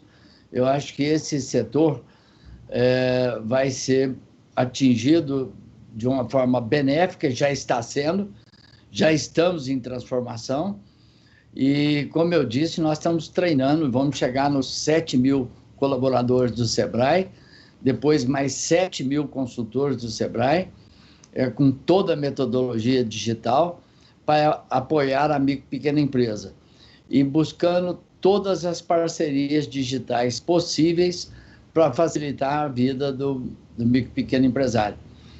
Certamente um caminho sem volta. Mas eu também não fico sem chamar a atenção, se nós tivéssemos um sociólogo aqui no nosso grupo, provavelmente ele fala assim, olha, o ensino à distância, né? O Luiz Carlos está falando aqui dos filhos, eu estou com meus netos aqui, interessante, tendo aulas online.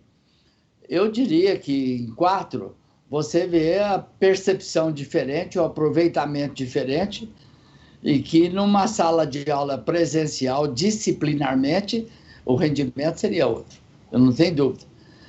Então vai ter muita coisa para ser discutida. Provavelmente os mais tradicionais não dispensarão a didática do ensino presencial, porque ele vai mais do que a educação do conhecimento.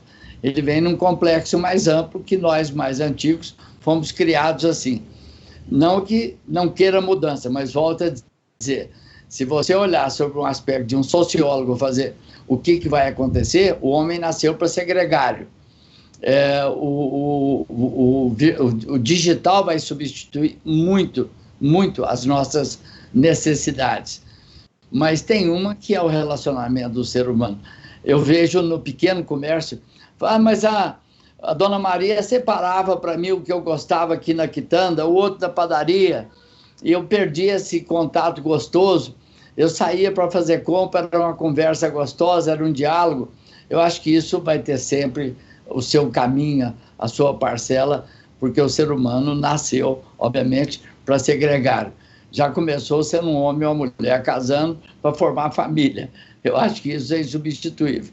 Mas, enfim, o digital já estava aí, não tínhamos descoberto, e hoje o remédio estava pronto e nós estamos, graças a Deus, conscientes, utilizando bem essa solução digital.